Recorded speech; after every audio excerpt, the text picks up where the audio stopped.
Hai semua, kembali lagi bareng aku, Dapur Mams. Seperti biasanya, aku akan kembali berbagi resep. Di antara kalian, siapa nih kalau buat telur gulung selalu gagal? Kali ini, aku akan berbagi resep cara buat telur gulung anti gagal. Silahkan nonton videonya sampai akhir, karena aku juga akan berbagi tips agar buat telur gulungnya tuh berhasil. Langsung saja kita masuk pada langkah pertama. Siapkan 2 butir telur, lalu pecahkan. Lanjut, tambahkan bumbu. Ini aku sedang menambahkan garam, penyedap rasa, kaldu ayam, dan merica bubuk. Nah, kita masuk pada langkah yang paling penting. Tambahkan 8 sendok makan air. Dari sekian lama belajar buat telur gulung, ini tuh adalah takaran air yang paling pas. Tapi ini tuh hanya menurut aku ya. Untuk 1 butir telur, kita tambahkan airnya itu sebanyak 4 sendok makan. Dan kali ini kita gunakan telur sebanyak 2 butir. Jadi, kita tambahkan airnya tuh sebanyak 8 sendok makan. Kocok telurnya sampai berbusa, hingga tekstur telurnya cair, sudah tidak ada yang menggumpal. Lanjut, ini aku mau buat bumbu oles. Yang kita buat kali ini yaitu telur gulung bakar. Ini aku tambahkan kecap, saus sambal, dan margarin. Jangan lupa tambahkan garam dan penyedap rasa. Untuk takarannya bisa disesuaikan dengan selera masing-masing, karena aku rasa setiap orang tuh punya selera yang berbeda-beda. Lanjut, aduk bumbu olesnya sampai tercampur rata.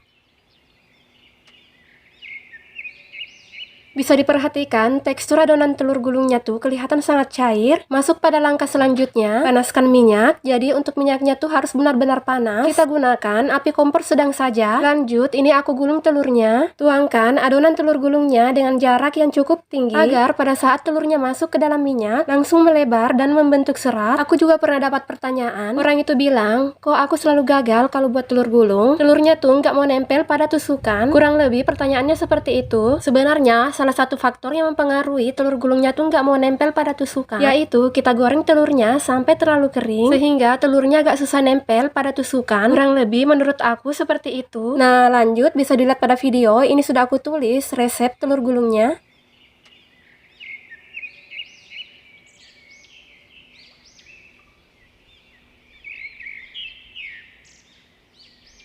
Masuk pada langkah selanjutnya, olesi semua bagian telur gulung menggunakan bumbu oles yang telah kita buat tadi. Langsung saja telur gulungnya kita bakar. Untuk api kompornya, kita gunakan api kompor kecil aja. Jangan lupa bolak-balik telur gulungnya agar matangnya tuh lebih merata. Jangan sampai ada bagian telur gulung yang terlalu gosong. Lanjut, olesi lagi telur gulungnya menggunakan bumbu oles. Kita bakar telur gulungnya sampai semua bumbunya tuh meresap sampai ke dalam-dalam. Menurut aku, ini juga sangat cocok buat dijadikan di jualan, karena rasanya tuh sangat enak, jadi pastinya banyak yang suka. Kalau nggak percaya, silahkan buat. Enaknya telur gulung yang dibakar. Orang rumah sangat suka, sampai-sampai mereka tuh minta untuk dibuatkan kembali. Mereka langsung suka, padahal katanya tuh mereka baru pertama kali makan telur gulung yang dibakar. Oh ya, nggak berasa kita sudah sampai di penghujung akhir video. Makasih buat yang telah nonton sampai akhir. Jangan lupa subscribe dan klik tombol ikuti untuk lihat updatean video terbaru.